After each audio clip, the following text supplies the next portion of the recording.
And nakikita mo ngayon na hindi na. Ngayon, iba't ibang mga opinion ay nakikita nyo. Alright? Now guys, let's welcome Mr. Richard Haydarian in the house. Wait bro, What's up, Richard?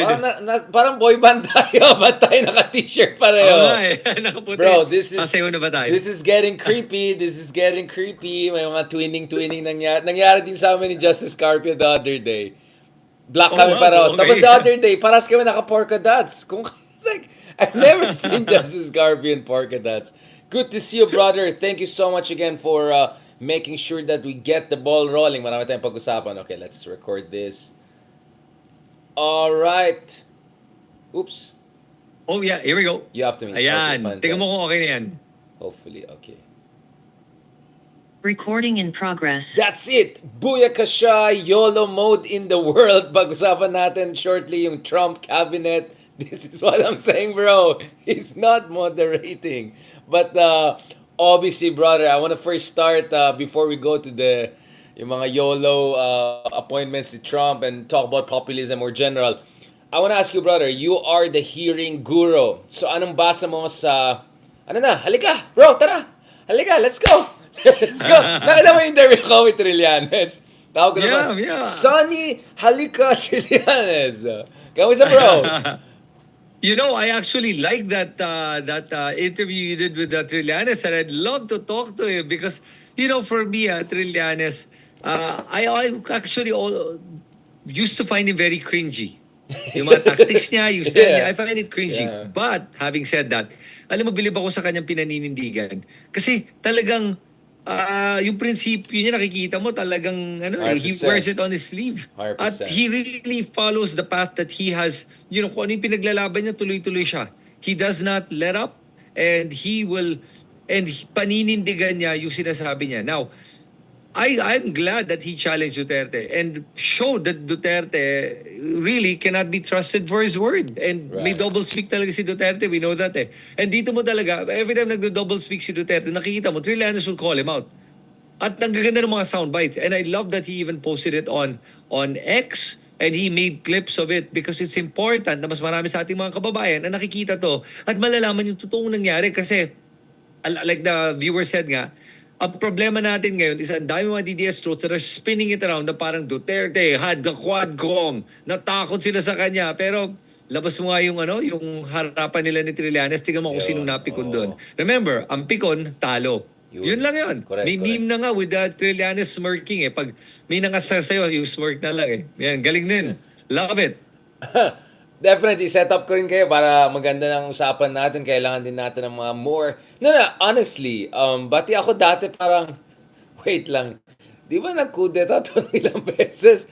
Bakit itong leader ng Democratic Opposition? I mean, aminin ko, kahit kaibigan ko si Sonny, parang... Ano to? Tapos dati di ba yung nag-backdoor diplomacy siya sa West Philippines, si Scarborough. So sabi ko, parang wait lang, baguhan lang siya, di ba? So to be honest, medyo I think marami sa atin, hindi lang ikaw, na nung sa una medyo iniisip, what's going on there? Ano bang meron dyan? Pero talaga nakita natin over time. I think sobrang vindicated si Senator Trillanes. At obviously, syempre medyo nakita mo sa Twitter, naka-cancel kami ni Trillanes nung isang buwan dahil, di ba, na-criticize namin yung meeting with Sara, di ba? So, mukhang I'm glad na siya eh. Ito na yung ultimate vindication niya. But before I go more to Trillanes, pag-usapan natin si Trillanes, unahin muna natin si Ma'am De Lima. Again, ikaw yung unang tao. Ito yung gusto ko sa'yo, medyo although misogynist ka daw. No, just kidding.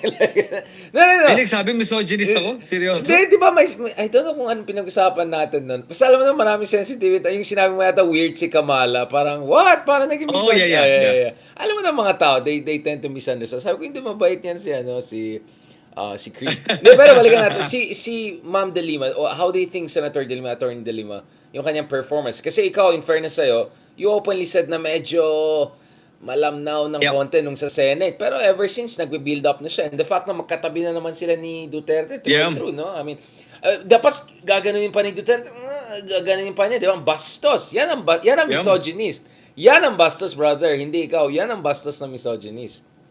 Alam mo, with De Lima, first of all, by the way, I'll be doing a one-on-one interview with De Lima in person on Friday. And I'll post that video probably sometime next week. It's gonna be a good talk kasi I'm gonna ask her a lot of tough questions. I'm gonna challenge her views. And I'm gonna challenge her position and her strategy. So I told naman the people of the Lima that yun lang I'm gonna be very tough with my questions, and I'm really going to challenge a lot of what happened. Kasi there are things that the Lima did I agree with. There are things that I don't really agree with. But overall, what happened to her, I mean, generally, I'm on her side in this one talaga. So when it came to the Quadcom, alam mo, yung nangyari sa Senate versus sa Quadcom, it was a different dilemma. This dilemma was more feisty. I guess she heard the comments, or maybe she saw herself at nakita niya na, oy, wait a minute, teka, I need to improve on this. Baka And that's a both. good thing. Yeah.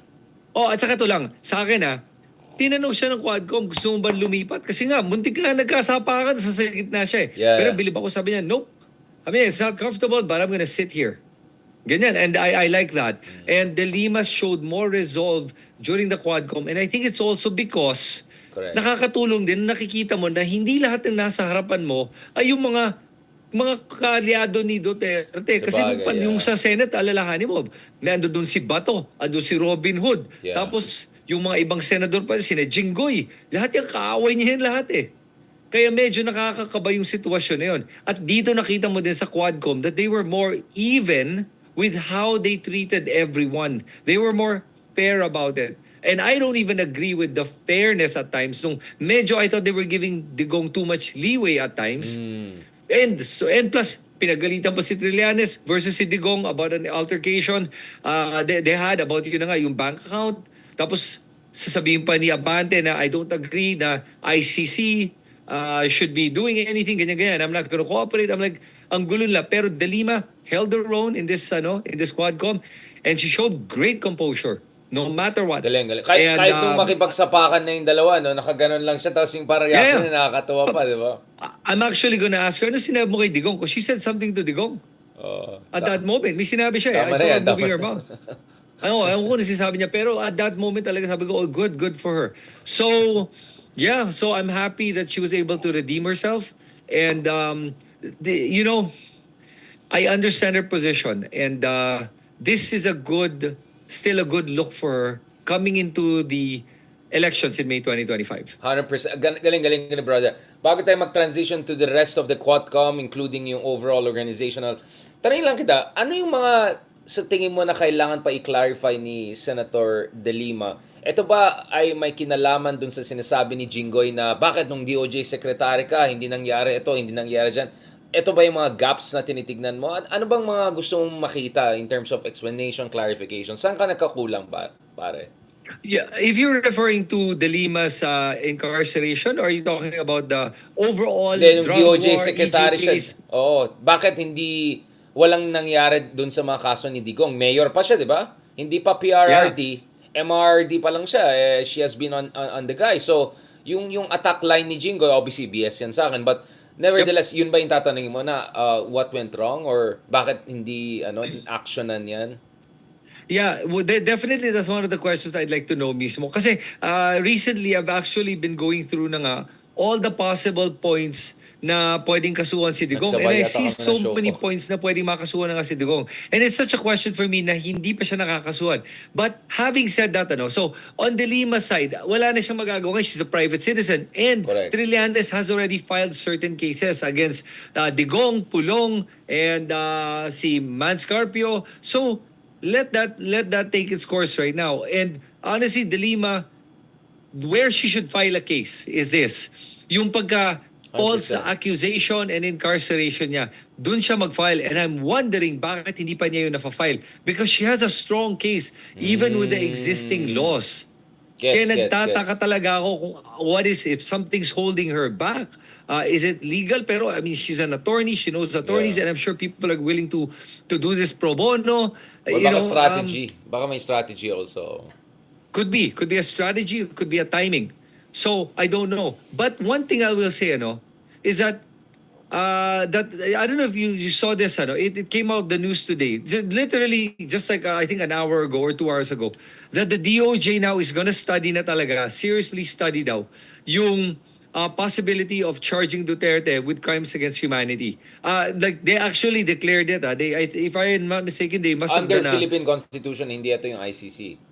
yes, so under Philippine Constitution. Now, I don't know if we talked about it the last time, but nabanggit ko ba sa'yo, yung ako mismo, and tell me what you think. I want to see your perspective on this. But ako mismo, I don't want the Philippine government to file charges against Duterte. Why? Because I think that our justice system is compromised. Yeah. I do believe that. I do believe that we're not gonna get a fair trial for the victims, because whether it's fear or whether it's favor, I don't know what it is. I think that the justices are not gonna be blind to true blind justice where it's pantay kahit sino ka man. I think the Duterte being a former president is gonna play very heavily into this. Not only that, if that case does progress, then hindi na papakialaman to ng ICC. That's why I'd love for ICC to do it, because I know ICC will be more fair about it and will be able to flesh out the information and what is the reality. Ikaw, ano tingin mo dito? Yeah, I mean, I think yun din yung dahilan na sinasabi ni Iwa, even si Justice Carpio Andres, na si Quiboloy pa lang dapat diniretso na sa Albuquerque. Sa FBI sa US, 'di ba? John Jones na yung Albuquerque. Kasi yun nga pag sa US, ano na daw naka-ready na andyan na, planchado na yung kaso lahat, ebidensya ganun, at maaasahan mo yung sistema sa Amerika, no? In terms of injustice system nila. Obviously, lahat ng bagay ay relative, di ba? Hindi naman perfect yung American system, pero at least dun sa kaso ni Quiboloy, nakaset na yung FBI case. Kaya nga FBI wanted list na sila, at saka nakaset yung court cases. So, yun yung argument. So, kung Quiboloy pa lang, no offense, hindi ko sinasabi na hindi siya pinakamahalagang tao sa buong universe, pero kung Quiboloy pa lang may nagsasabi na baka mas maganda na diretso na siya sa US, wag muna dumaan dito, lalong-lalo na si Digong, kaya nga tama yung argumento mo pare dun sa Senado. Nakitang-kita mo takot pa rin yung ibang Senado na to cross Duterte. In fact, kanina lang nakita natin yung ibang senador, hindi na natin kailangan pangalanan, baka nakikinig sa atin, na nakipag-meet kay Sara, gusto nila pataas yung budget. So, kita mo talaga pare, takot talaga yung ibang senador, na offense or kung hindi takot, parating nilang consideration na mawawalan sila ng suporta sa Mindanao, baka yayarin sila mamaya, or kung tatakbo sila ng higher office. So talagang may problema tayo dyan pare kung ganun ang calculus. So, senador pa tong mga to na mukhang may ganyang consideration. Lalong-lalo na yung mga ordinaryong bureaucrat, mga ordinaryong mga judges. Now, hindi ko sinasabi na bayaran sila or anything. Ang sinasabi ko lang, yung pressure factor ay masyadong malakas. At napakalakas ni Digong. Magdadrama yan. Yung Davao School of Arts and Drama, yung ginagawa ni Bato, times 10 na yan. May neck brace na yan, may ano yan. Tapos, si Digong ba, kayang-kaya niya magdrama-drama. So, yun yung sinasabi ko. Kaya nainis ako dun sa sinabi ni Abante. Marami naman siya sinabi maganda. Pero isa na parang hindi daw patriotic daw si Trillanes dahil gusto niya ICC. I don't know if, was it Abante, di ba? Or whoever said that argument. Parang, Yeah, it was Abante. Di ba? Parang weird ng argument. First of all, itong mga tao na tayo lumalaban para sa West Philippines. Lahat naman nagsasabi na ICC, Justice Carpio, among other things. So, first of all, pagdating sa credentials ng patriotism, pag-usapan natin anong ginawa mo sa West Philippine Sea, di ba? Pero pangalawa, hindi ito ay dahil gusto natin. Kasi nakita ko parang ngayon yung there are a couple of news sites na lumilitaw na anti-Marcos at anti-admin. Meron silang mga AI-generated mga ewanan. Yung isang ewan doon is parang may puting lalaki na blonde. Tapos yung mga matabang mga congressman katabi niya. And then si Digong nandun sa gitna ng mga masa, lumalaban para sa bansa. So, ganun yung narratibo ng ICC ay Western white man, blonde man intervention. So, dapat very clear tayo. Ang totoong patriotic na tao, kung mahal mo talagang bayan mo, dapat mahal mo yung buhay ng mga kababayan mo, including yung mga biktima. At let's just be honest, pare, in our entire lifetimes and beyond, even our parents' lifetime, how many high-level Filipino officials were truly held accountable? Si Erap, convicted plunderer, na pardon pa. Muntik pa nanalo noong 2010, di ba? Number 2 siya. O kamusta naman si Tita Arroyo? Related pa kami ni Tita. But aminin natin, kamusta ang buhay, di ba? So, almost zero ang ating precedence of holding very high-level officials. And Digong is even more popular than those people, at least residually. So, I completely agree with you, brother, na there's nothing unpatriotic for asking for not only a fair trial, but something that could work. So, no offense. Unless, brother, I want to be also fair. I'm willing to be proven wrong by the DOJ and our domestic courts. Please go ahead and prove us wrong. Matutuwa tayo. Pero ang katotohanan is, sa dami, libo-libong namatay or tens of thousands na namatay, ilan pa bang natira pang hindi pa natin na-investiga? Hindi naman tayo Afghanistan, hindi naman tayo failed state. So anong excuse nila na 5 kaso lang, 12 cases out of 30,000? That doesn't make sense, brother. Yeah, and I have to add that one thing that I did notice that is problematic with the DOJ is, and I want to bring this up specifically because nakakalimutan natin itong kasong to, yung kaso ni Percy Lapid at si General Bantag na hindi pa rin nahuhuli hanggang ngayon. The DOJ has already said that they know where Bantag is. They know where he's hiding and yet they have not arrested him. So the law is not working in that aspect. At nakikita mo na may mga, I don't know if it's fear or favor, like I said, but we talked about this earlier in one of our previous conversations that Bantag is an INC member.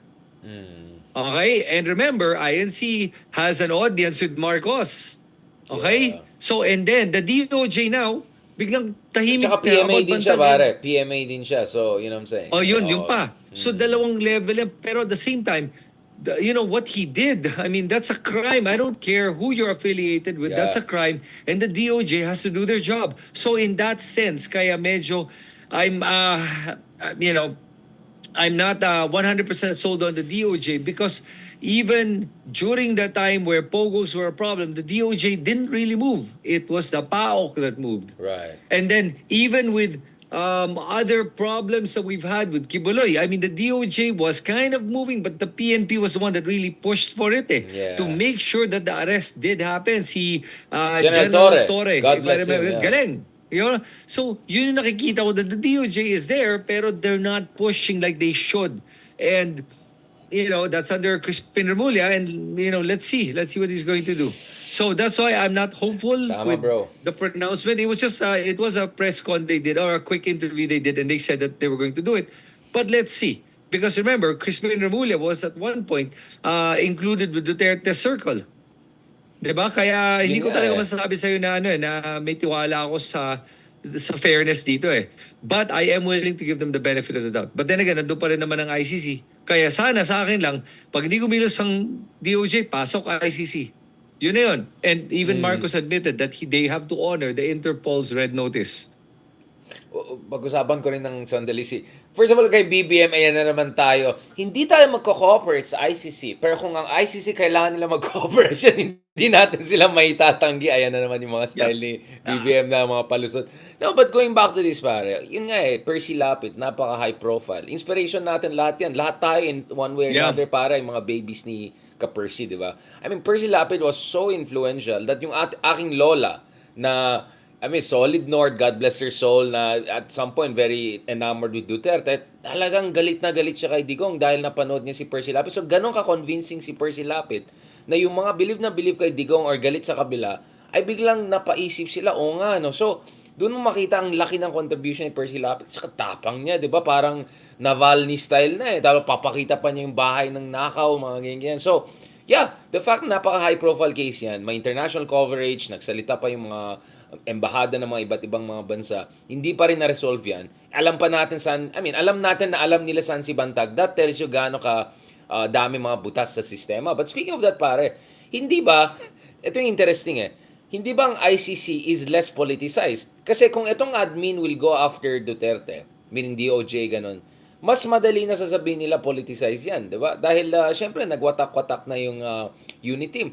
Yung ICC, wala naman silang pake sa domestic politics natin Ang issue lang naman sa ICC, yung kanilang mandato. Para siguraduhin na hindi magkakaroon ng itong Gaddafi style na any dictator can go and kill tens of thousands of people. Yun lang naman di ba? A rules-based international order. Now, speaking of ICC though, may konting complication tayo. And dito I have seen divergent points. So Justice Carpio on one hand is saying, baka ma-delay na naman yung ICC kasi hindi ko alam kung parang kung narinig mo, si Karim Khan, yung chief prosecutor, may kaso bigla siya out of nowhere. Now, conspiracy theory says that because he went after some powerful leaders, ginagawan din siya ng kaso.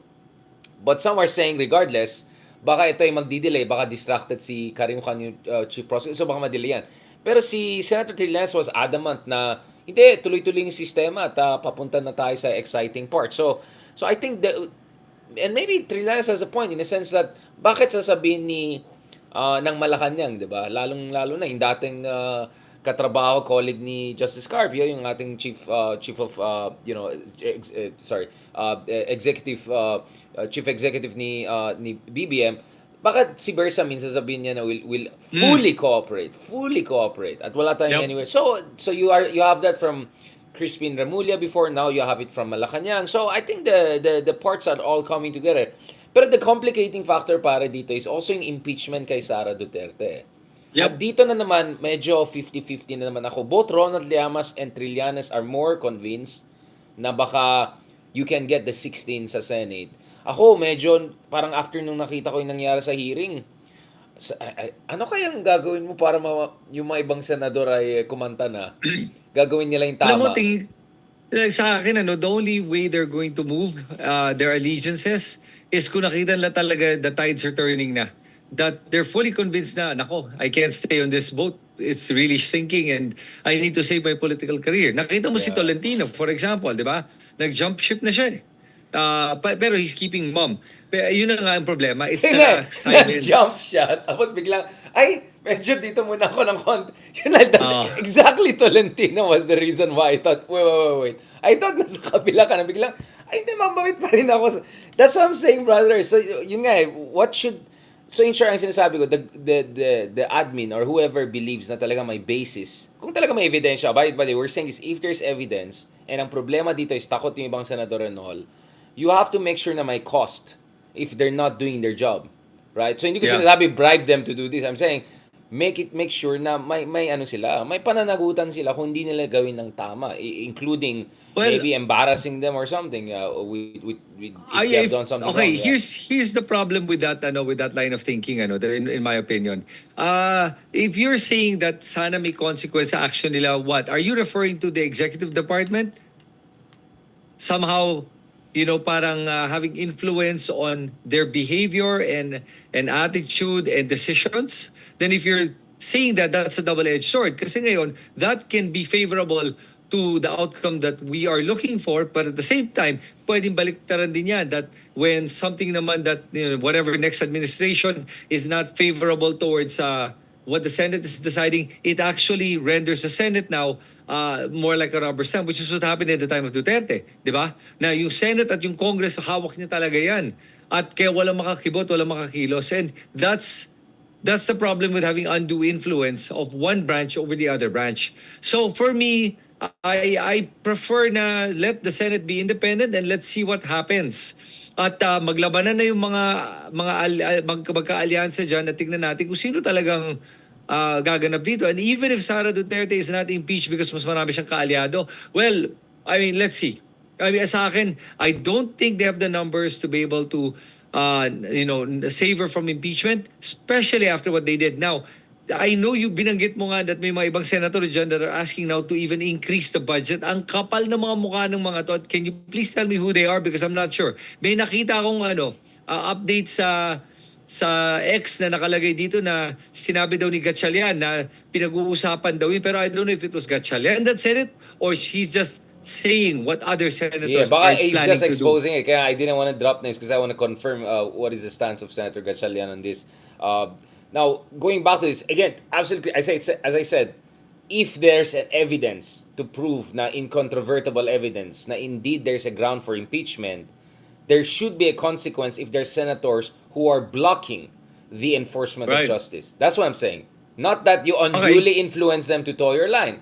Pangalawa, yan ang problema natin, wala tayong real party system. So kung sa US yan, Republican, Democrat, more or less, there's intra-party caucus, there's the conversation. Ang dami dyan, majority supposedly with admin, pero yung voting patterns nila, yung behavior nila, hindi. So, not only are they disloyal to where they're supposed to be, because kaya nga nag-majority ka, meaning you support the administration. Pangalawa, they're also not upholding the spirit and the letter of the Constitution because ang trabaho nila is hindi mag-protekta. Ang trabaho nila is kung talagang may base talaga, may basihan talaga. So, I'm absolutely clear kung may basihan yung impeachment. If there's incontrovertible evidence and klarong-klaro umakyat ito sa Senado, then that's where there should be cost if there are people who are protecting those who should not be protected. Yun yung point ko. Now, speaking of this, both Trillanes and Ronald Llamas ay nag-smirk when I asked them, So what did you do in the past, especially the case of Chief Justice Corona? Personally, I was working in the Congress back then, just a lowly staff back then. I remember maraming hindi natuwa sa case ni Justice Corona. And to Yeah. be honest, personally, I have my reservations. So I'm not sure the Justice Corona case is the best, precedence unless you throw out the baby with the bathwater, right? Mhm. And the question is, what is the bathwater there na kailangan tanggalin para hindi maulit yung mga nangyaring mali sa panahon sa impeachment? I mean, Corona's case was weird kasi I don't think it was even necessary. I Yeah. don't think there was any As a matter, indication that he will support or protect Arroyo. So I just felt the whole thing was a bit bizarre and nag-overshoot talaga ang Aquino administration, and that gave yeah. a lot of bad vibes, I'll be honest. I remember in Congress marami nagagalit. Ano ba naman yan? Bakit ganun? Binabardagulan Yeah. yung railroad. So I don't know if you remember that, diga bro? Yung Of course, I remember it very clearly. My comment about that is I did not agree with it. I actually supported Corona. And when I Yeah. heard it myself, I was like, Hindi wait a na ako minute. natuwa. Ang pinaglalaban dito ay yung sale ni Corona. And at the same time, the very people that are trying him are also the very people that have abused the SALN and that have not properly submitted their SALNs. And yet, that was the accusation for the impeachment. You know, simple lang yun eh. Nung tinignan ko, saka sobrang liit nung amount na pinag-uusapan natin in Yeah. terms of yung nagkamali siya sa paglagay ng kanyang assets. It was like, what, 10 million or less? It was a ridiculously small number. And they were just looking for a hole. And dito ko nakita that the law was weaponized. And that's Yeah. why I didn't agree with it. And for me, it was a political move, and that pissed a lot of people off. And that's why I said nga that somehow the rise of Digong was not because of because of him, because it was also the frustrations of the people with the past administration. As much as yes, Pinoy did a lot of good things, there were also things that he did not deliver on. Kaya marami nagalit. Ngayon, ang maganda dito, this is where it's weird. Ang maganda with what's Yes, happening naman with Marcos is that he's covering a lot of bases. right. He's still screwing up on some, but they're not things that you're gonna be extremely furious about. You're upset about it, but unlike yung kay Pino, you're hitting yung talagang may natatamaan sa ating mga puso sa mga nangyayari na ginagawa ng laban sa mga iba't ibang tao. Si Marcos, look what he's doing. He's doing correct. First, na bumababa ang crime. Tama yun. Number one. Number two, yung DOJ and the DILG, with what they're doing with the drug case, now they're going after the drug lords that are convicts, moving them out already to of Muntinlupa. They're doing everything right. With the customs, they're going to now go after customs to make sure na wala nang papasok na droga. Man, making those announcements, that's bold. And they're doing the right things. And with Digong, with the Quadcom, with Sara's budget, alam mo, they need to just, there's a couple of things they need to do, pero they're on the right track. So, in a way, pag tinignan mo, no, I hate to say it, and some people that are kakampings may hate what I'm gonna say. But Marcos may be doing a little bit better in those aspects than Pinoy, if not a lot better. You mean you're saying in But- terms of it's more suave din siya in terms of handling kasi yun nga medyo rough shot. Yun. Whiplash yung nangyari kay Corona kaya I personally disagreed with it, but who am I, and definitely I was a nobody back then, so I agree with you bro na kaya nga sabi ko the Corona case is not a precedence in terms of substance kasi yung kay Sara talaga ibang usapan to this is totally different Yes. case, diba? Kay Corona it was Yes. just a fear of residual loyalty and protection of Arroyo, which I think really had flimsy basis. But this Sara case is very, very different. I mean, all of this alleged irregularities, anomalies, confidential funds. I mean, kaya nga sabi ko, there should be consequences dun sa mga senador or kung sinong politiko nagpo-protect sa kanila for whatever reason, including, selfish reasons or worse, right? So, or electoral selfish reasons or worse. So, that's what I meant. Pero alam mo Richard, sorry to interrupt you, pero alam mo that the consequences you're referring to is going to come from the people. Tayo, all of us, the people watching tonight, the people on social media, we must let our voices be heard. We cannot be silent. Kaya importante lahat ng mga nanonood ngayon, you make sure that you post on social media, you comment on these articles, you make sure to tag all these senators. You make sure they understand that the people don't want you to do this and they will betray the public trust. Pag tumaas ang budget ni Sara, umalagay balik sa 2 billion, they betray the public trust. And nakita na nga ng mga tao na maraming anomalya sa budget ni Sara at pagbabudget niya. Now, having said that, I understand also that there is an intrinsic problem with the way budgets are done in the Philippines. Actually, probably all over the world. And how government looks at budget. This is a perfect chance to be able to change all of that and change the way we perceive budgets. Kasi, you know naman how budgets are done, di ba? You're supposed to present a budget, each department, present ka ng budget. Gagawa ka ng kahit na anong numerong gusto mo para makuha. Nagawan yan sa budget, pataasan yan. Ngayon, ito yung problema nila. Pag na-approve yan, kailangan nilang gastusin yan. So, pipilitin nilang gastusin yan kahit na anong paraan, kahit ipeke na ang mga resibo, para lang magastos, para next year makukuha nila yung same budget. Yun yung nangyari. And that is wrong.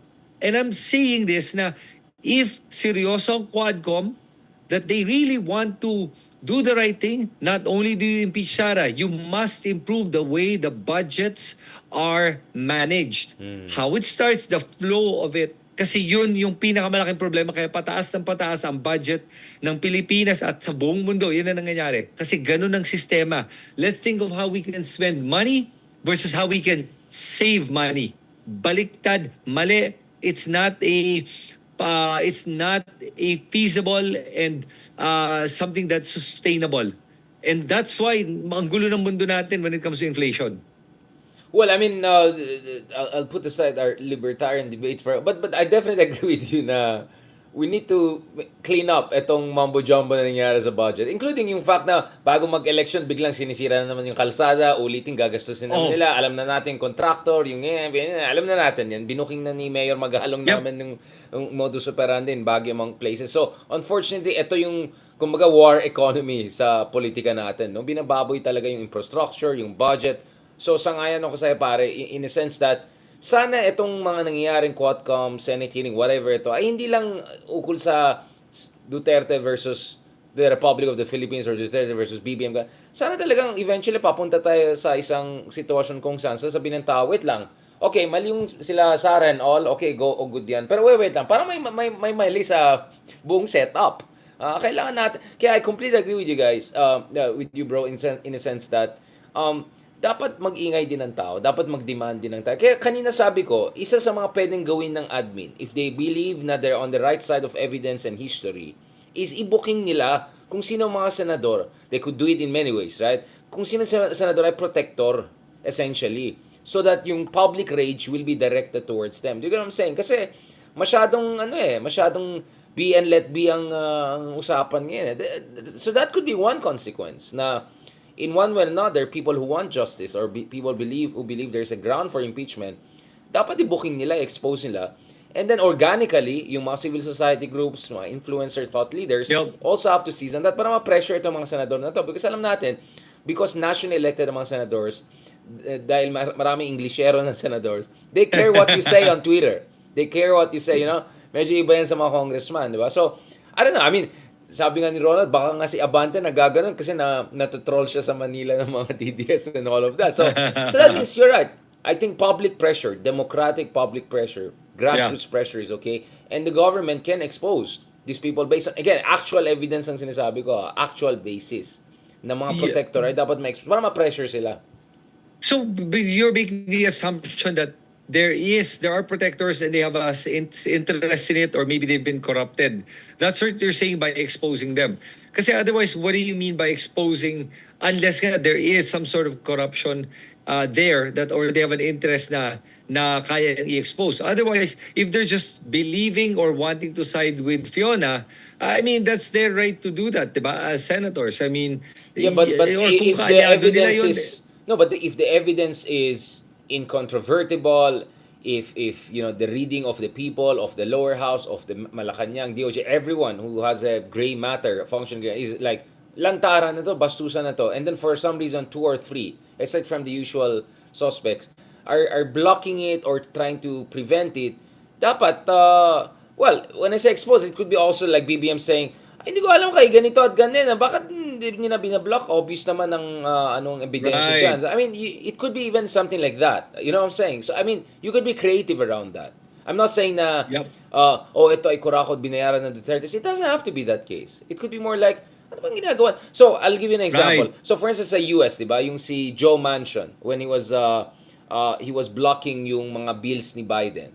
Or when Trump was blocking the immigration bill, for instance, whether infrastructure immigration, openly sasabihin nila, bakit ginagawa ni ganito yan? Bakit ginagawa ni ganito yan? This is address. So you put pressure, public pressure. Yes. Hindi siya yung, oy, kurakot yan, binayaran ng company. Hindi ganun. I don't mean it that way. Unless there's really something, then ibang usapan yan. But what I'm saying is, it's the right of the executive branch, if they feel some people are holding back the nation and not protecting the Constitution, to call out, in a sense. Yes. Call out. Okay, that's the correct Yes. term. Call out these people. Okay, so in that sense, yes, we agree on that sense na pag may mali, and it's obvious naman na parang wala yung logic mo, wala na, and kitang-kita. And you know what the thing is, mahirap depensahan ang OVP natin ngayon. Sobrang obvious kasi yung kapalpakan sa paggawa nila ng budget. At bastusan yung gumagamit ng mga fake names tulad ni Mary Grace Piatos. Parang it's almost like a slap in your face na parang F you, Medyo I'm gonna do pinahirapan. this.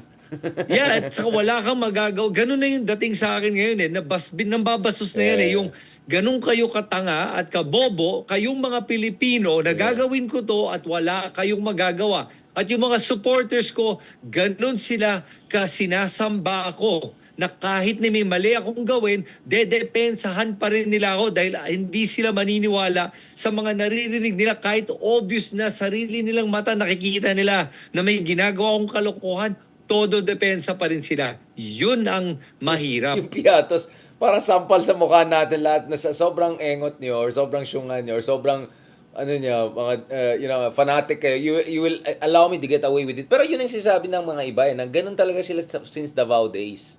Na they've been getting away away with this for so long. Murder. They're getting away with murder. Second nature na nila yan. In reality. Second nature na nila yan. But obviously, that also raises the question, what assurances they got from BBM initially for them to feel that confident? Kasi medyo alanganin si BBM kasi he was allowing Sara to get away. I mean, she got the confidence. Do you get what I'm saying? So may kaya nga, babalik ko rin ako sa ICC Kailangan mo talaga ng isang objective, non-political entity to come in just to enforce law. Kasi at the end of the day, I can see also your counter-argument yung sinasabi ko sa Senado is, no matter what happens, it will be looked at as a demolition job or a political job once it's a BBM versus Sara thing. Yun nga yung kaya nga kahapon nga, di ba, National Unfriend Day. Yung mga picture ni Sara at BBM next to you.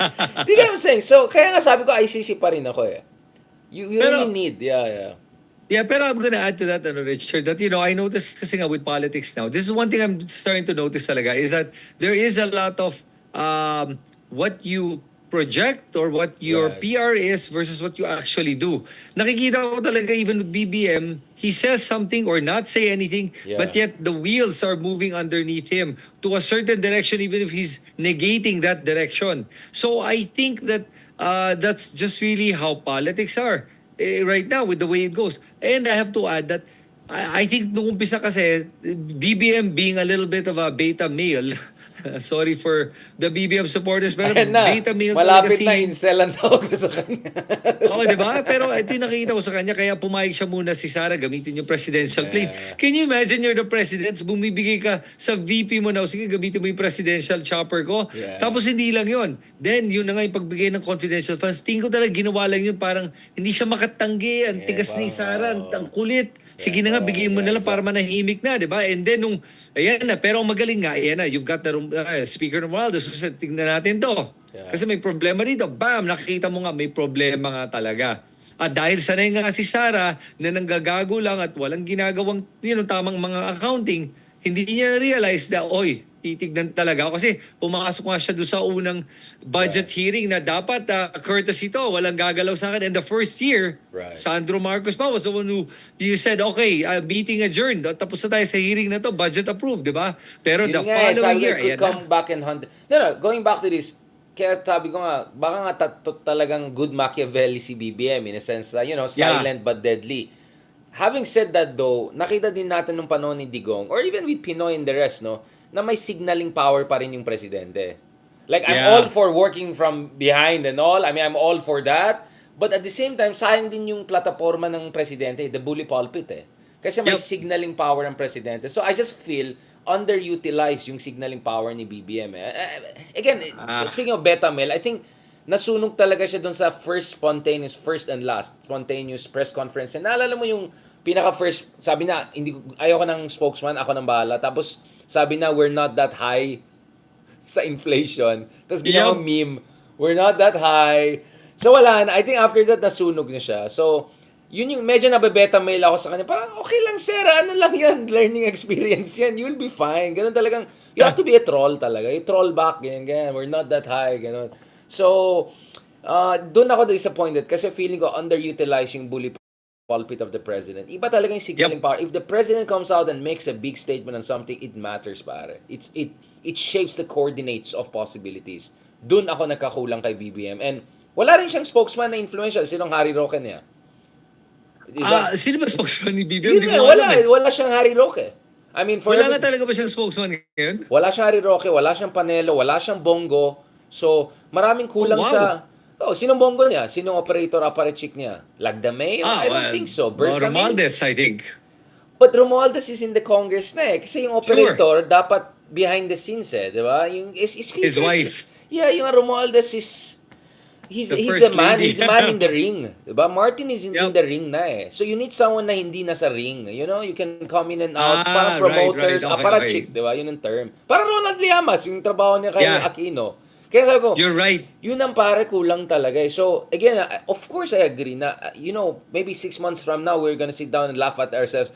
Tayo talaga, in-underestimate natin si BBM. Tingnan mo, nangyari nila. I'm completely reconciled to that possibility. But at the same time, I'm saying, medyo binibigyan niya pa rin masyadong chance yung kabila eh. Medyo may beta male vibes pa rin siya sa akin na minsan naiinis ako. Again, nothing against beta males I'm just saying, you're the president. Bro, mag-alpha ka ng konti. Tingnan mo kasi Donald Trump, UFC, diba? Going there. Rome, I came, I saw, I conquered. Bro, people want it na eh. Feeling ko gusto ng tao, alpha talaga yung presidente. Babae man lang or lalaki. Or LGBT, I don't care. I mean, people want decisive leaders, pare. Yeah, right now, I think the strong leadership is what everyone's looking for. And there's a good argument for it nga na, and I heard this on the Joe Rogan podcast, I think if I remember correctly, yung... Bro, yeah. I forget who his guest was eh. Yung sinabi nga that strong men create, protect the community, and in that protection, creates weak men. Tapos the weak men eventually become the leaders. Now, chaos, and in the chaos, the strong man comes back. Yeah. I think that makes sense to me. Na kaya nga ngayon, at saka sa Philippines, yun ang isang problema natin dahil nga marami tayong mga single parents, single moms, and kudos to the single moms dahil ang hirap ng trabaho nila. Bro, ingat lang. Ingat lang. No, I'm just saying that there are 15 million single moms and they're trying to raise their kids and walang male role model itong mga batang to. And the problem with having no strong role model na male, talaga marami magiging weak men dito. At saka pag maraming mga weak na lalaki sa ating bansa, that brings rise to the Dutertes. Kasi kaya nga mga ibang lalaki, they support Duterte dahil they're weak eh. So they want the strong man, they idolize it because hindi nila magawa parang yun yung Fight Club. Parang yun yung si Brad Pitt. Parang ganun. Yun yung Brad Pitt nila, alter ego.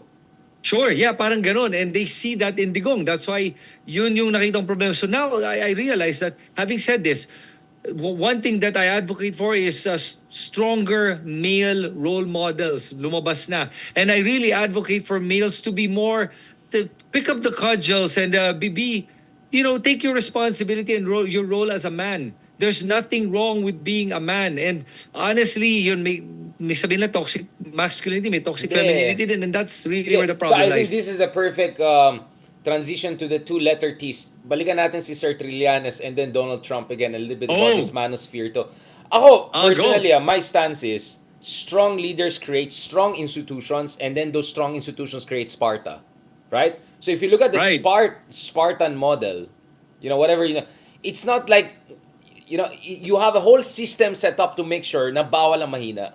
Right? So the women are strong, the men are strong. Bata ka pa lang, you go through this rigorous training. Bawal lang syunga, bawal lang mahina. So I believe great leaders are great builders of institutions that instill strength.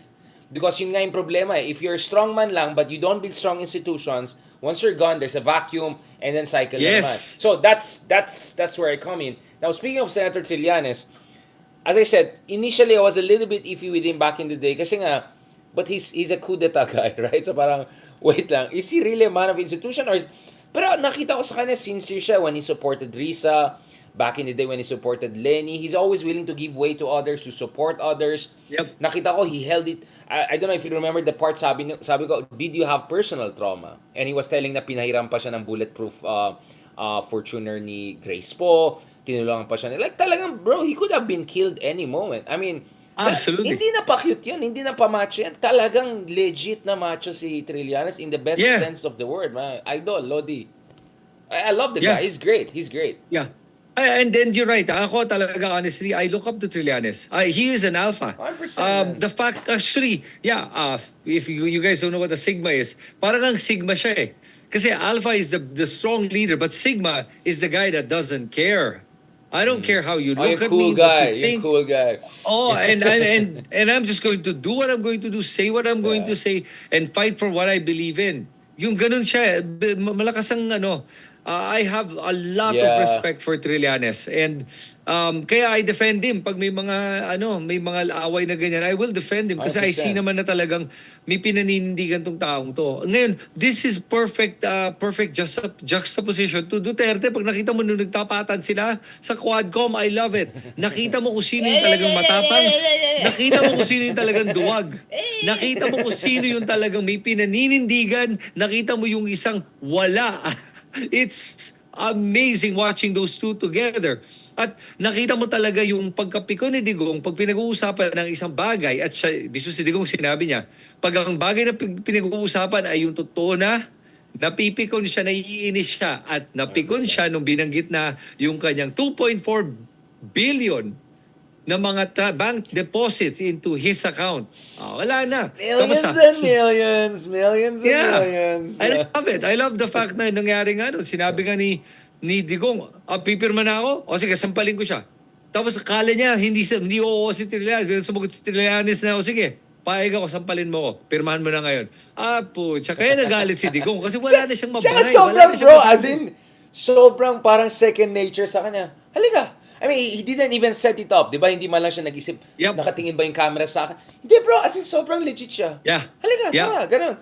Grabe bro, that's legit bro. Again just to be clear, baka sasabihin naman tayo, toxic masculine tayo, mga ganyan. Ang point ko dito is, I'm not saying Trillanes is perfect. I'm not saying I agree with everything he has done. But I think he represents something that we all should aspire for or look for in a leader. Which is, pag talagang paninigan mo yan, talagang naniniwala ka sa sinasabi mo, talagang if you have truth on your side, go all the way, even if you're risking your life and all. I mean, look at gaano katapang si Trillanes to fly to the US, meet Marco Rubio, meet Republican congressman na mayabang din and all of that and talk to them, bro, ganyan. Man, and then get Rubio and all to pass a resolution in favor of supporting Senator De Lima.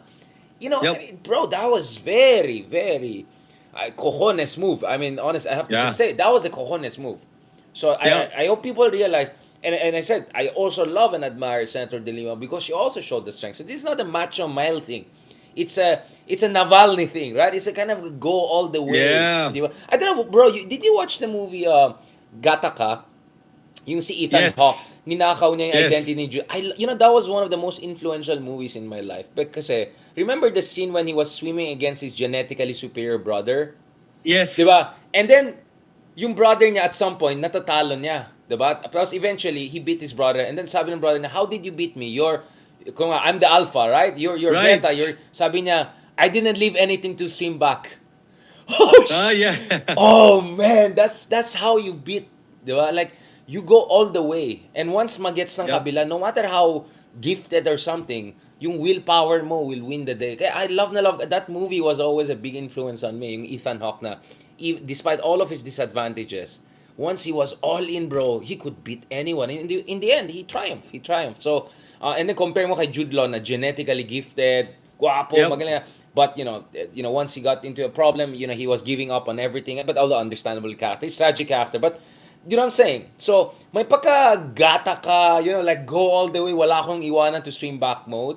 That brother I respect. That brother I really respect. Yeah. I agree. And I'm going to watch actually Yeah, leave Gattaca nothing in again. the tank. Yeah. Fantastic. See, people love it. These are legit conversations, brother. These are legit I really appreciate it. Now let's go to the last part of our conversation, brother. Trump, right? So, ngayon ang dami na lumalabas sa mga liberal analysis, New York Times, among others, na Trump dominated the manosphere, right? The sphere that the establishment media ignored, right? Ito mga Theo Von guy, nakaupo lang dyan, yung mga redneck style, and go lang si Trump and all of that. For you, as someone who's also a pioneer in Philippines of doing that kind of manosphere, right? I consider you as one of the pioneers of manosphere in the Philippines. What is your read of that, and what are the lessons moving forward? Because at the end of the day, the difference between us and sila Theo Von is they sided with Trump. While in our case, we're not siding, we're not partisan here. We're just trying to push the envelope, right? So that we have more critical Yep. thinking and patriotism. So, hindi tayo partisan. We're not choosing any side. Yeah, so I honestly think Trump really resonated kasi with the working class. Yeah. Yun yung nakita ko talaga doon. Regardless of race, he really came across representing the common guy, the guy that was unheard. At saka remember kasi that honestly, I find kasi nga that there's that toxic wokeness that's been happening Yeah. all over the world. And in the Philippines, we're seeing some of that already. Naalala ko nga, just to give you an example. What do you mean by toxic woke? Just to clarify. No, you mean yung like parang top-down ini-impose ang certain cultural values on the rest of the people. Parang ganon. Absolutely. And, it's come to a point where it's gone so far left na if you're just center, you're a bigot. O Yeah. kaya you're transphobic na. May ganun na agad. And you're Yeah. just saying like, wait a minute, can we just go back to a fair discussion about certain issues? And even, yung mga topics na ganun are bawal yan. At pag pinag-usapan mo yan, ikaw yung makakancel. And I saw that was what was happening in the States primarily. Kaya nung dumating si Trump with his Yeah. mouth saying, I don't care. No more men in women's sports. Screw this, screw that, talagang derecho. And a lot of people that didn't have a voice because they were so afraid of getting canceled. Were Shut like, down ka, yeah. shut down ka talaga. Not just that. If you're a popular personality, tanggal ka talaga sa mga endorsements and everything. And then Trump says, no, ako gagawin ko to. F all of you. Yeah. Wow. And then everyone's like, I have a voice. Someone that speaks my language na napabayaan na because we're only now seeing one side, and that one side, see, here's the irony. Right. The side on the left looks for tolerance. They ask for tolerance. They say we should be more tolerant. But in that demand for tolerance, they now become intolerant to other views that are not Yeah. the same as theirs. So they But become bro, the very just to be clear, they're requesting for. I'm 100%. Just to give people idea, there's one congressman, a Democrat from Massachusetts, who recently said something like, dalawang yung anak kong babae, ayoko kalaban nila yung dating lalaki. Something like that. Siyempre, nagalit lahat ng mga, they called him transphobic, whatever. And he was just saying that, we can talk about this issue without being transphobic or anything like that. Diba? So parang, ako, honestly, napansin ko sa Pilipinas nangyayari din ito. At actually, sa aking palagay, they're not true left. Ang true left ay Bernie Sanders na may paki sa working class. Yeah. Ang true left ay Bernie Sanders na may paki sa minimum wage. Ang true left ay Bernie Sanders na he's willing to take on pharmaceuticals, on Wall Street. Yun ang tunay na left sa akin. Ako tawag dyan liberal left eh. Ito yung mga tao you're na right. they gave up the fight for working class hanggang cultural na lang sila. I mean, I have nothing Yun. against cultural. Parang ang point ko is, pare, wag mo impose yan. Wag mo impose yan. And don't forget the working class, yung minimum wage issues, mahalaga yan, pare. Inflation is really hurting people. I love that you said that, and that's something that I just realized I totally forgot about it. Thank you for bringing that up. That you're right. The liberal values are about the working class, not about culture. I mean, meron din, pero hindi yun eh. It's about defending the working class. And naging sobrang cultural war na to, na doon ang nag-divide sa US. Yun yung naging problema talaga nila. Alam mo, sa Philippines, buti hindi pa masyado na-i-import yung ganung toxic Sana na bro, kultura. pero okay, that was the other thing. Nung time na kami ni Senator Trillanes na na-criticize dun sa meeting with Sara, many attack us saying, oh, we're just being misogynist. And I felt that was like, what the heck? How is that so? Yeah. Yun nung nainis ako. Tapos Siyempre, I look a bit schmuck. And when with Trillanes together, we look like two schmuck guys. Like, and let's be honest, so parang feeling ko ginaganon kami, sini-stereotype kami. Nakita ko yung mga, yung mga ibang influencers, tinatabi, ayan na naman, si Trillanes at Haydarian, Trillanes at Haydarian. So parang, what the heck is this? This is a legitimate tactical political conversation. It has nothing to do with, we are all like, we love what Risa is doing, we love what the Lima is doing. Yep. So yun ang ayoko, bro. Hindi yan totoong left sa akin, bro. Ang totoong left ay lumalaban sa working class. Lumalaban para sa karapatan ng tao. Hindi ito left sa akin, bro. It's something else. It's more liberal, quote-unquote. So, unfortunately, bro, Love medyo it. na-import na natin yan eh. Napansin ko, Yeah. nangyari yan. Dati, nung dinebate ko yung actually, dalawa sa mga biggest bloggers ni DDS, na-debate ko in the past. Nung first lalo, kina-cancel talaga ako na, Richard is legitimizing platforms. What are you talking about? Let people see na walang kwenta mga arguments sila and I can eat them alive, even if they're all DDS there. Walang pake. That you should fight that fight like that. Wala kang pake, go. Doon ko palang nalaman, in-import talaga natin yung nonsense cancel culture na yan eh. Call out is okay. I call out people. But it doesn't mean I'm not gonna talk to you anymore. I mean, kahit si Jingo Exactly. and all, kakausapin ko yan. Kahit si Robin Hood, kakausapin ko, wala akong problema kahit kikriticize ko siya. Ayoko yung cancel culture yan, bro. So we're importing. So unfortunately, I believe we kinda imported some of the nonsense. So we have to deal with So, that. pero tanong ko sa'yo, may mga nagsasabi daw na, nakita ko lang sa comments na sabi nga nila na, pero yan daw ginagawa ng mga pinklawan. Yeah, again, Or is it, yun nga eh, there's is a it lot. all everyone? No, I think there again again before kilala ko yung mga ibang walang yan, twist na naman yung words nila kasi nangyari sa akin yan. I even had a debate with some people over inflation and the twist said Richard said inflation is good. I mean, that was the dumbest, worst thing I've seen. Like, wow. I just said in Turkey inflation is horrible but wages are also increasing, so it kind of cancels out in terms of real wages. But no, they just got the part when I said, so just to be absolutely clear, I'm all for LGBTQ rights, I'm all for minority rights, etc. 100% here or anywhere. But ang point ko lang dito is yung cancel culture ang issue ko. Because not everyone went through Ivy League school or went through Yeah. UP or kaya nga yung favorite line ko, isa sa mga favorite lines ko, again going back to literature for instance, is yung sa Great Gatsby. In the opening chapters, there's a part whereby yung narrator, yung nag-play ng Spider-Man guy, di ba? Dun sa movie. He said that my father always reminded me that, son, not everyone had the privileges of your education. So do not expect them to think like you. And that always stuck with me, bro. That line from The Great Gatsby, bakit, kung siguro nag-aral ako sa ibang universidad or iba yung ecosystem ko, pare, baka medyo right-wing na rin ako, di ba? I mean, aminado ako. There's a part of me that is also open to some of the conservative social values. But, nagkataon lang talaga na I had the opportunity to meet feminists, date feminists, meet people from different sides. So, namulat ako, kumbaga.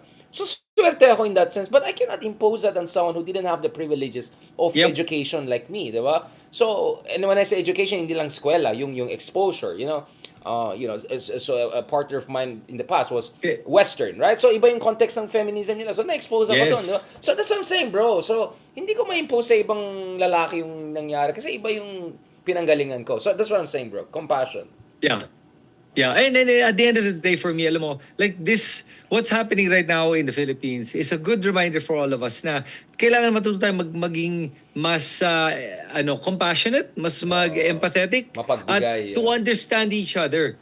Kasi yun yung problema na we label each other and put each other in certain parang judgments of who we are without understanding that we're just talking about issues and we're all on the same side. Sa lahat ng mga nanonood ngayon, whether you support Marcos, Duterte, or dati former VP Lenny, doesn't matter. Listen, we're only talking about issues. Yun lang yun. At kung sino nasa tama, dun tayo papanig. Ganun lang yun. Kung sino nasa mali, kahit sino man lang yun, we're gonna call them out, kahit sino pa yon. And that's why I encourage the people watching na maging mas aware kayo sa sarili nyo at mga biases nyo. We all have biases. Just be aware of it para lang pag nakikipag-uusap ka, alam mo kung saan ka papanig. Pag marinig mo yung tamang informasyon. Right. Kasi yun yung problema. Nakasarado na yung tenga nila sa informasyon. And for all the men out there that are watching, okay?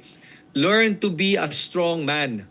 You need to learn to now stand up. Meaning, in your community, kailangan relevant ka, kailangan may ginagawa ka, you need to be productive, you need to speak out, you need to defend your community. That's how we change the Philippines. Now, having said that, leaders that are coming out now are also going to be complementing that. That's why I like what Vico Soto's doing. I like seeing even not just men, by the way, mga nakikita ko mga mayor natin ngayon, quite a few of them are doing really well. Joy Belmonte, I mean, she started off pretty badly, but now I think she's doing excellent. There are so many of the local officials, and I'm not familiar with all of them all over the Philippines, pero I'm sure there's quite a few of them that are doing a really good job. And we need more of 100%. that in the local level. And then on the national level, this is where the problem lies. As you guys can see, Quadcom and Senate. Senate is about popularity. Yan ang nakukuha nyo, circus. Nakukuha nyo, teleserye. Nakukuha nyo, comedy show. Dahil pasikatan yan. Tingnan mo sa Quadcom. Nakukuha mo dito dahil binoto yan ng constituents. Okay? Maliliit na grupo lang yan in your community. Therefore, you come out with better leaders than you're getting in the Senate. And ganun din yan when it comes to the executive department versus the local department. So, kailangan natin matuto from here na maging mas maayos tayo mag-isip. Yung mga pinaninindigan natin na huwag base sa personalidad, kundi dapat base sa prinsipyo. That's excellent point. By the way, I always make, di ba kanina I made a distinction between true left and liberal left or whatever. Yep. I also made a distinction between woke and pa-woke. Ang ayoko yung Okay, pa-woke. go. Right? Ayoko yung pa-woke. Kasi woke, ibig sabihin ng woke ay namulat ka. Naintindihan mo na may structural injustice, ganyan-ganyan. Yung pa-woke, yun yung nag-virtue signaling. Yung nagpapa-cute para magpa-impress dun sa, kunyari, tapos, yun ang ayoko pare. Yun yung epal na gano'n. Yun ang mga beta moves na hindi ko gusto. Yung pa-woke, yun yung ayoko. Woke is legit. Para yung chill ka lang. Sigma is a woke. But pa-woke is, I don't like that bro, yung virtue signaling. Now going back to this, yeah, you're 100% right. Whether it's Joy Belmonte, whether it's Vico Soto, a lot of young, great mayors, doing great stuff. Walang kinalaman sa gender or sex or any of those sociological factors. So please don't twist our words, right? And don't try to shut us down. Now, I want to ask you something on this also. Kasi, you know, Ezra Klein, the kind of a liberal thinker guy sa US New York Times, he always said, the fact na the left or the liberals have never produced a Jordan Peterson tells you a lot, diba? Kasi yung strength ni Jordan Peterson is for everything you can say against the guy. And I have many criticisms of the guy is he also inspired a lot of folks to find more discipline in their life, a sense of purpose, whether it's 12 rules for life, 24 rules for life, whatever. You can make fun of his rules. You can find, but at least the guy is providing a framework. And then Huberman and the rest, Joe Rogan, they give you tips on, you know, if you're at this age, testosterone replacement therapy ka na, pag etong age ka, bro, I mean, again, you may not agree with everything, but at least he gives you some roadmap. Right. So, ang tanong ko is, bakit wala yung kabila? Is it because masyadong cerebral, masyadong matalino, or parang hindi naniwala magbigay? Kasi parang yun ang problema ko eh. Parang I think there's too much iffiness to give advice. Parang kapal na naman mukha mo, sino ka ba para magbigay ng advice? Parang there's something at the back of the head of a lot of people who I think they can really give good advice. Kaya I'm glad you're saying what you're saying. You know? Even if you may not agree with Bitcoin or not, at least you're giving them a roadmap. Cryptocurrency could be one way forward, diba? Even if you don't want martial arts, ayaw mo masapak sa mukha, then I'll give you jiu-jitsu or whatever. Yun nga, sabi ko, bakit the right is doing very well on that front? Why is the right appropriating stoicism? Marcus Aurelius, all of those things. Why are all these health gurus online who are more adjacent to Trump than the other side? And tingin ko may ganin din tayong problema around the world hindi lang sa US eh. That is very interesting, that observation. O nga, no? Diba? I was trying to think while you were saying that kung meron ngang on the left-leaning na mga spokesperson or mga thought leaders on that side, nothing comes to mind na kayang tumapat Jordan Peterson. Even a Matt Walsh. I don't know if you saw Matt Walsh with this what is a woman and what is a racist, yung ganon. Or am I racist? Yung ganon, like wala akong nakikitang katapat on the left side that can debate points, punto por punto nakipagdebate, wala pa akong nakikita. And I don't know, wow, is that a good thing or a bad thing? But at the same time, maybe it is hard to debate when you're leaning too far on the left. Yeah. Na hindi mo na nakikita that, wait a minute, you got to get back to center somehow. Because some of the people that you mentioned, they do sound that they're too far right. But actually, when you listen to it, it's more right of center, but it's still close to center versus the other side, which is too far left-leaning na. Ang tawag sa And kanya, right bro, now, any entry drugs ba yan? Or tawag na? Gateway drug, ang tawag sa kanya. Like, they're not the alt-right yet, but if you listen to right, Jordan, the next thing is this guy, and then that guy, and then that guy. But okay, I don't want to yeah, get into that debate, but my point is lang, bakit mga liberals or even leftists walang gana? Kasi, tingnan mo yung mga leftists, usually it's, like, sa right side, ang dami mga influencers ng fashion, male fashion. Paano maging guwapo, strong, you look like a corporate. right. Parang wala ka ganyan sa left eh. 'Di ba? Yung parang sa Wait, left. in the Philippines, let me throw that at you right now. In the Philippines, may maisip ko ba, or even the people watching, meron ba kayo maisip na thought leaders that are leaning left versus thought leaders that are leaning right that can actually debate points in a very intelligent manner? Wala pa din sa Pilipinas. So are we that far behind when it comes to discussions like this and conversations like this? Or is it just happening now? Baka nga, is this the first real iteration of what you see as thought leaders at tong 2022 election, which when all of this came out, we all came out in this 2022 election. So I think that somehow, ito na yung nakikita ng mga tao na naghahanap sila ng boses. Meron silang mga thoughts, hindi lang nila ma-verbalize, so hindi nila ma-articulate yung mga inisip nila. And then they hear words like from you, from Christian, from Percy Lapid before. Tapos nararamdaman, even a Tulfo is very right. I mean, pero may nakikita ka dun na somehow they resonate with the people and they give voice to the people. But now, ang maganda dito is the voice we're giving is a little bit more intellectual, hindi na masyadong brusko. Yeah. At mga siga-siga lang yung dating. Pero pag-usapan natin to. At pag-aralan natin at pag-isipan natin. Hindi na yung Si, basta si bara-bara lang. Trillanes at si Ronald, pwede. Maging macho ng left, di ba? Macho eh. Machong-macho. I think you can think of Capersi. yeah. Capersi was a macho. When I say left, of course, because we're not like US, wala tayong two-party system, hindi naman tayo ideological country. So obviously, walang clear replication. But in a sense of anti-system or pro-progress, right? Right. I can go from Trillanes to Percy Lapid to You're Ronald right. Llamas. So I think there's something like that. Ang gusto ko rin sana makita is more people na from that side of the equation na are for moving forward and all, ay hindi mahiya to give advice on, I don't know, diet or you know what I'm saying? Kasi, yun nga, parang, how should I put it? Parang, yung TNL, yung tunay na lalaki, medyo naging twisted masyado. Like, ang tunay na lalaki ay nag-extra rice, di ba? Ang tunay na lalaki, walang pake kung malaking tiyan, di ba? Dad bod. Parang, okay, I'm all for that, but I don't mind, like, whether it's Christian Esguerra or you and me posting more weightlifting, right? Or Kit Tatat, for instance. I don't know if you have checked. Kit Tatat is actually a very fit guy and may macho siyang bike and all. And actually, I regret it because I kind of trolled him on that. Nung time na nag-lawyer siya sa anak ni Crispin Ramulia. Naalala mo yung nangyari yun? Daming controversy. Di ba nahuli yung anak ni... So, siyempre, ako naman, being nag-shade ako. But in retrospect, I was thinking, actually, Kit Tatat could be a macho, progressive kind of a guy, diba? With the bike and all. At hindi siya pretentious. He's naturally like that. He's tall. He's fit for his age. He's smart. He's a good lawyer. He's a good guy. Medyo shy in person, but good guy. So, I'm just saying, actually, meron pala tayo when you think about it sa Philippines, no? Because I don't know kung you know this case, but I've seen a couple of guys here na try nila ginagaya yung Jordan Peterson and, that type. Actually, not Jordan. The more right-wing versions, right? So, I've seen those there. I think most people want to just be like Huberman or Lex Friedman, kind of in the middle and safe. But the reality is that there are already people trying to replicate. So, dapat i-balance mo yan. So, actually, maganda. Kaya Trillanes and Ronald could be the kind of a leftist, progressive, whatever you want to call it, macho. I think there's something. And also what you're doing, brother, in a way. I mean, again, you're not left. Obviously, you're more libertarian from my understanding.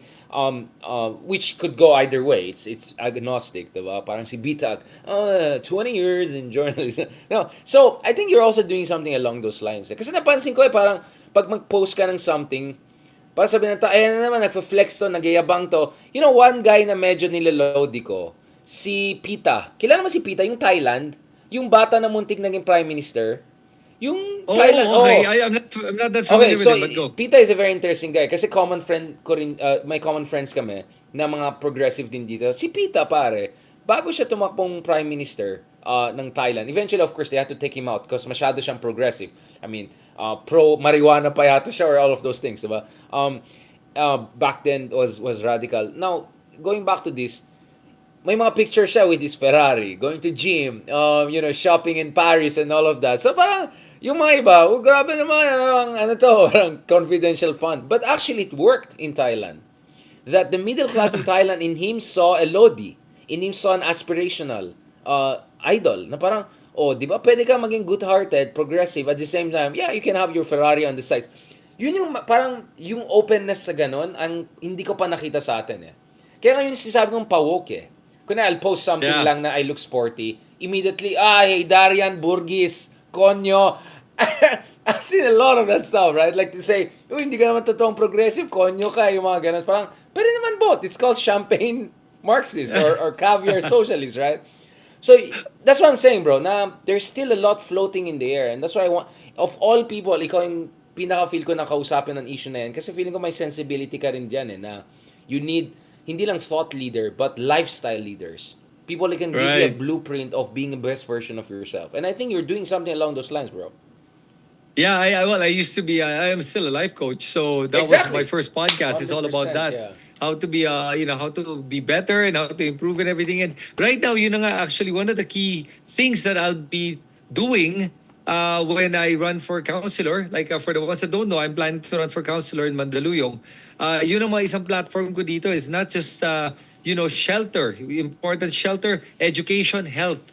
As a matter of fact, nutrition, in education. And I really am going to push for this kasi yun ang nakikita kong mga kabangon talaga sa ating local lang, Mandaluyong muna. I want to try to see if I can do it in Mandaluyong. If Mandaluyong will give me the opportunity to be able to maybe give a change for the people here. And if that works, let's replicate it nationwide, di ba?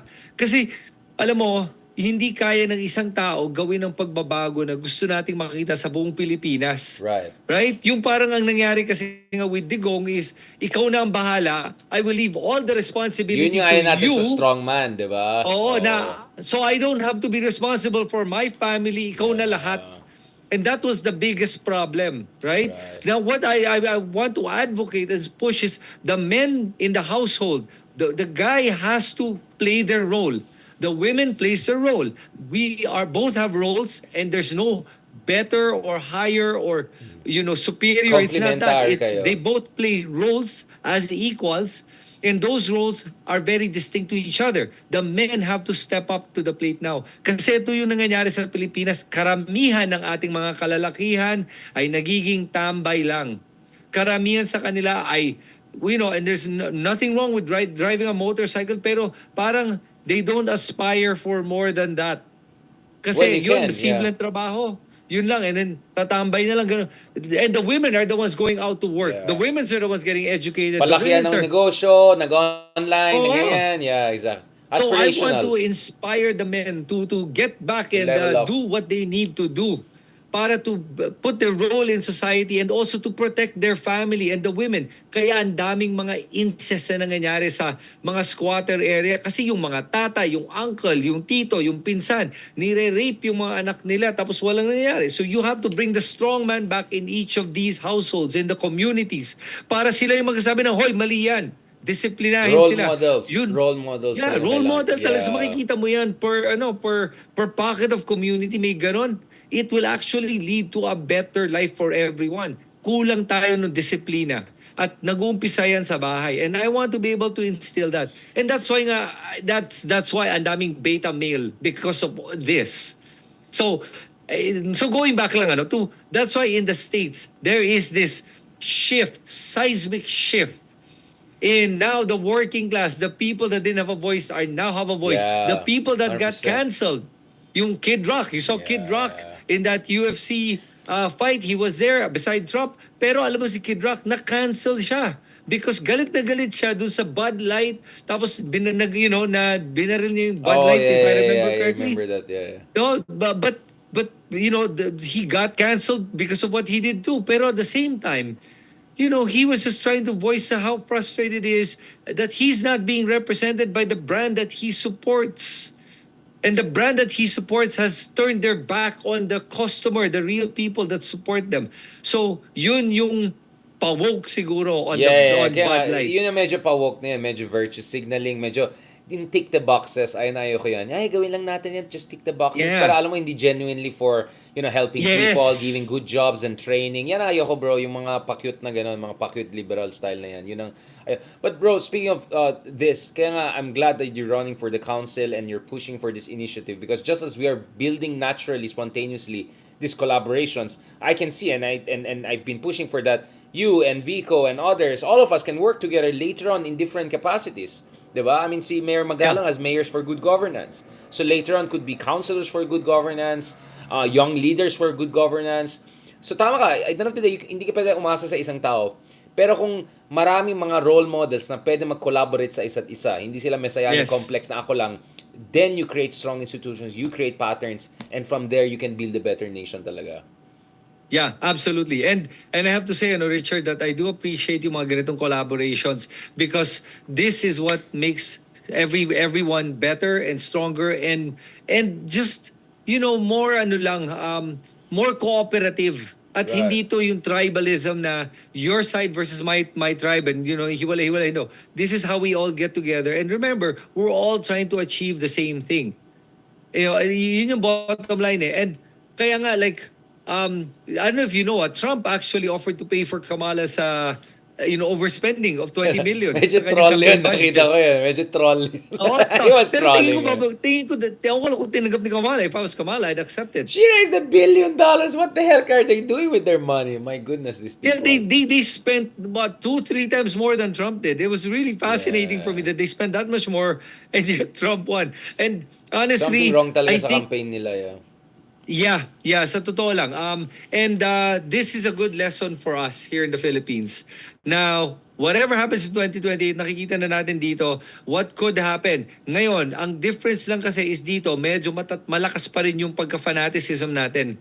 Na the last name will still hold strong. Kahit na hindi naman yun yung ginawa nung tatay niya, pero dahil yun ang pangalan niya, suporta pa rin tayo. Teka lang, palpak to eh. Mas palpak pa nga to sa tatay niya eh. Bakit sinusuporta niyan? But then again, it's only 2024. A lot can happen. And I'm telling you, I do believe that if the wheels are turning the right way, we haven't seen who the next president will be. That person has not even declared it. That person may not even know that they're going to be running or going to be the next president. I don't even think it could be a Tulfo, even though it's too early. It's way too early right now. But this is where we all make a difference with our voices, not just the videos we do, but everyone that's listening or watching this, sa pagsusulat nyo sa inyong social media, pagpo-post, pagko-comment, pagre-react, dito mo makikita kung paano natin mapapalakas ang ating demokrasya at maghahanap ng tunay na magiging presidente na somehow will be one step better again from where we are. Because right now, we came from so low.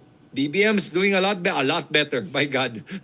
The next one, hopefully, that one will now elevate it to the next level. Kasi nakita nila yung mga mistakes from Pinoy's time, from GMA's time, from Erup's time. Makita niya lahat ng mistakes. Okay, I need to improve on this, and then pagdating niya, alam na niya. And I have to add, Richard, this, that like we talked about at the start, one of the key issues worldwide is security. So whoever is going to come to the presidency or become a presidential ball, that must be your main platform. Security, inflation, and being able to uplift society. Yan yung mga key points mo. And kailangan mapakita niya na kaya niya gawin at magagawa niya. If they can translate that and make sure that resonates with the people, yan ang magiging presidente natin. And I don't think I don't think Fiona has those qualities. Tingnan mo pa lang ngayon eh. Yeah, I mean, Donald Trump himself had an interview more than 30 years ago with Bob Woodward, right? That the fantastic journalist and Carl Bernstein, and they asked him, "Do you think one day you'll enter, politics or politics?" I mean, no, but you never know. The only thing that is for sure is things change, so you have to be open to possibilities. At yun na dun dynamism ni Trump, this constant ability to reinject himself into conversation. Yep. So even if you hate the guy's guts, you don't agree with him. You have to give it to him yung openness to possibilities. And if you're not open to possibilities, set in stone na yan. Fatalistic na tayo, manalo na mga trapo forever. But if you're open to possibilities and make those possibilities possible, then things could change. Kaya I think the fundamental service we're doing here, and hopefully more concretely down the road, especially in your case, after next year's election, is at least binubuksan natin yung parameters of imagination na hindi lang hanggang dito lang Pilipinas. Kaya natin umangat. We can do better than this. Yes, we can. Yes. Yes, we can. Yes. And ano, alam mo, I am hopeful and I know that kaya to, that we are not gonna be lagging behind all our Asian neighbors. Dahil right now, yun ang nakikita kong problema natin. We're literally lagging behind all our Asian neighbors. Even Vietnam was way behind us and now they're ahead of us. My God, I mean, all of our ASEAN nations, they're all progressing way faster than the Philippines. I mean, as much as, you say we're doing well, but comparatively, we're not. We're lagging behind. Marami pa tayong pagkukulang. And that comes down to leadership. And let's see what happens. Yeah, leadership and the team around. I mean, it's just not one man. It's going to be a cabinet and all of these people. Kaya sabi ko kanina, check nyo rin yung YOLO cabinet ni Trump to have some ideas of how things are going. You know, as much as I like some of the cabinet appointees, some I don't like, but at least there's diversity and there's a lot of strong opinions like we talked about. But some of them I don't think are going to be approved by the commission on appointments. Yeah, the Senate. Mag-podcast na lang sila. That would be an interesting podcast companion edition. Thank you, brother. Maraming salamat. Mabuhay ka. We hope to continue this hopefully every week or so. Get the week started together.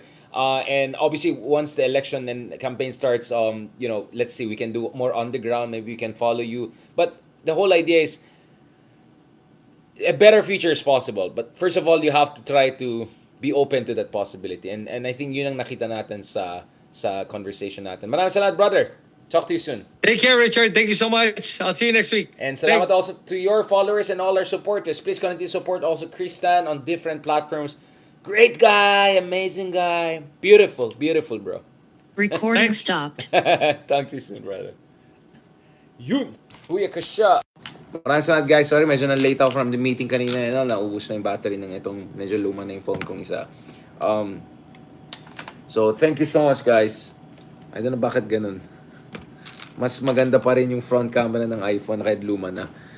Mas mukha akong haggard dun sa Samsung. Anyway, thank you so much, guys. Maraming salamat. I hope you appreciate itong discussion natin. Again, as you see, we're not here to, say ito lang tama, ito lang mali.